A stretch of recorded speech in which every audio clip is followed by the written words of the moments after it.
Hello everyone, this is Vandana and welcome to my YouTube channel। जैसे कि हम micro skills बना रहे हैं और अभी हमने 4 to 5 स्किल्स बना ली हैं। अब नेक्स्ट हम स्किल बनाते हैं, that is skill of explanation. ये स्किल बहुत ही इम्पॉर्टेंट है। जब हम लेसन प्लान बनाते हैं तो जो मस्ट इन्वॉल्व स्किल होती है वो एक्सप्लेनेशन स्किल होती है। कुछ हम मैक्सिमम 10 to 12 स्किल्स करेंगे, लेकिन 3-4 स्किल बहुत इम्पॉर्टेंट है जो कि हमें अपने लेसन प्लान में रखनी होती है। जैसे एक्सप्लेनेशन स्किल मस्ट रखनी होती है, डेमोन्स्ट्रेशन स्किल साइंस के लिए मस्ट रखनी होती है हमें, और हमारा इंट्रोडक्टिव तो बहुत ही ज़रूरी है, वो किसी भी सब्जेक्ट के लिए होती है। तो चलो हम एक्सप्लेनेशन को समझते हैं आज। जैसे कि हम कुछ फॉर्मेलिटीज़ करते हैं, डेट लिखना होता है, क्लास लिखना होता है जिस क्लास को आप पढ़ा रहे हैं, किस लेक्चर में आप पढ़ा रहे हैं, और कितने मिनट का स्किल है ये, एंड किस सब्जेक्ट से लिया है, कौन सा सब सब्जेक्ट है, और टॉपिक क्या लिया है आपने स्किल को पढ़ाने के लिए। जो माइक्रो स्किल्स हैं वो हम नॉर्मली हम अपने ही स्टूडेंट्स को पढ़ाते हैं, अपने ही क्लासमेट्स को पढ़ाते हैं।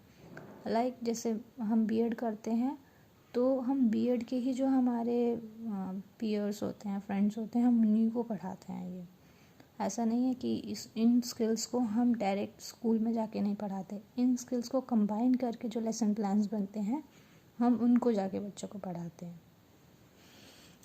जैसे कि हमें पता है सभी स्किल में कुछ कंपोनेंट्स होते हैं, तो एक्सप्लेनेशन स्किल्स के भी कुछ कंपोनेंट्स हैं जो कि मैंने यहाँ ऐसे लिखे हैं।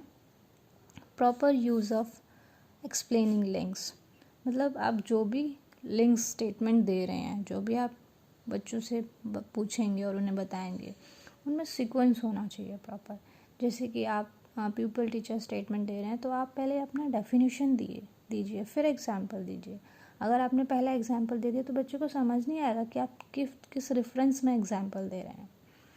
नेक्स्ट है बिगिनिंग स्टेटमेंट्स होने चाहिए। छोटी क्लासेस में ये बहुत इंपॉर्टेंट होता है कि आप बिगिनिंग अच्छे से करें और कंक्लूज़न भी अच्छे से करें, ताकि बच्चे को वो अच्छे से समझ में आ जाए, वो आपको आप उसका असेसमेंट बहुत अच्छे से कर सकें।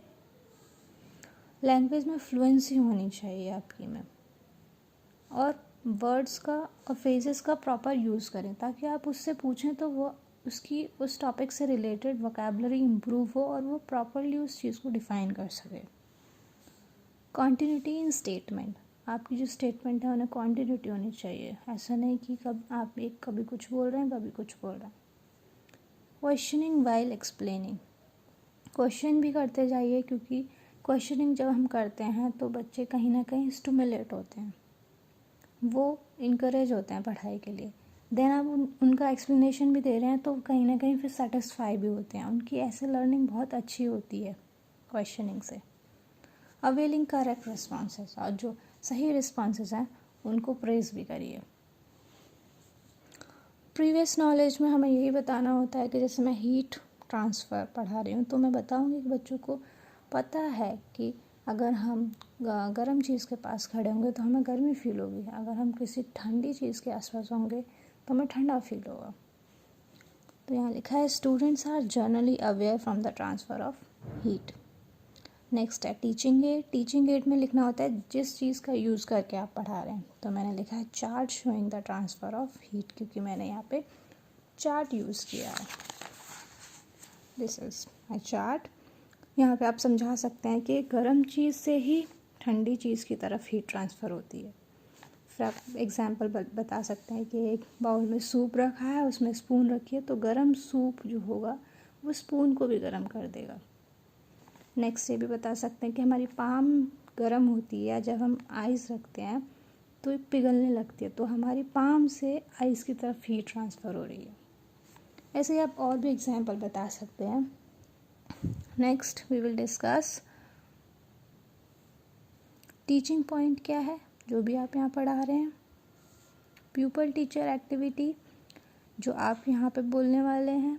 स्टूडेंट एक्टिविटीज़ जो बच्चे यहाँ पे बोलने वाले हैं। कंपोनेंट्स जो इन क्वेश्चंस के थ्रू जो हमने कंपोनेंट्स पीछे पढ़े थे जो भी कंपोनेंट्स लग रहे हैं वो आप यहाँ बता सकते हैं।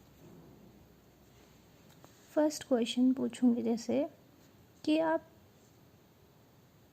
चाय गरम डालेंगे, गरम चाय आप एक स्टील के ग्लास में डालेंगे तो क्या होगा? तो बच्चे बताएंगे कि ग्लास कैसा हो जाएगा, गरम हो जाएगा।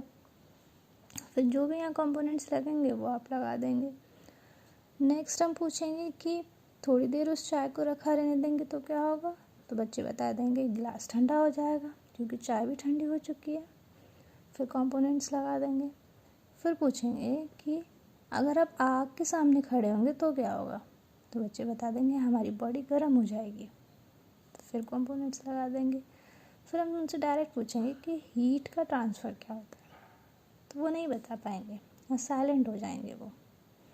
फिर हमें पीपल टीचर स्टेटमेंट देना है, हमें बताना है यहाँ पे कि हीट क्या होता है, कैसे एक बॉडी से दूसरी बॉडी पे ट्रांसफ़र होता है। और भी जो भी इंफॉर्मेशन देना चाहते हैं इसके अलावा वो भी लिख सकते हैं कि यहाँ पे दो बॉडीज़ का होना, ऑब्जेक्ट्स का होना ज़रूरी है और दोनों में ही टेम्परेचर डिफरेंस होना भी ज़रूरी है, तभी तो ट्रांसफ़र होगा।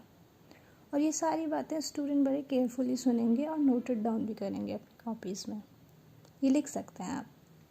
फिर हम एग्जाम्पल भी दे सकते हैं, जैसे मैंने यहाँ एग्जाम्पल जो आपको बताया था वही एग्जाम्पल मैंने सेम लिख दिया। देन उसके बाद आता है कॉम्प्रीहेंसिव क्वेश्चंस। इनको हम अंडरस्टैंडिंग क्वेश्चंस भी बोलते हैं, क्योंकि जो भी हम पढ़ाते हैं फिर उसको हम यहाँ पूछते हैं तो बच्चा जितना समझा है नहीं समझा वो हमें पता चलता है इन क्वेश्चंस के थ्रू। फर्स्ट क्वेश्चन पूछेंगे how do transfer of heat take place, तो बच्चे बता देंगे due to difference of temperatures. फिर हम पूछेंगे कि किस डायरेक्शन में हीट ट्रांसफ़र होता है, तो बच्चे बता देंगे हॉट से कोल्ड की तरफ। फिर हम देंगे एक एग्जांपल बताओ हीट ट्रांसमिशन का, तो बच्चे जो मैंने यहाँ एग्जांपल दिया, जो भी हम एग्जांपल बताएंगे बच्चे वो यहाँ एग्जांपल बता देंगे। नेक्स्ट होता है ये आपका इवैल्यूएशन, जो आपने टीचिंग करी, जो आपके टीचर इवैल्यूएट करेंगे। तो जो भी हम कंपोनेंट्स लिखते हैं उन्हीं कंपोनेंट्स को क्वेश्चंस के फॉर्म में यहाँ लिख देते हैं, और वो कंपोनेंट हमने कितनी बार यूज़ किया है क्वेश्चंस में उसकी टैली लगा देते हैं।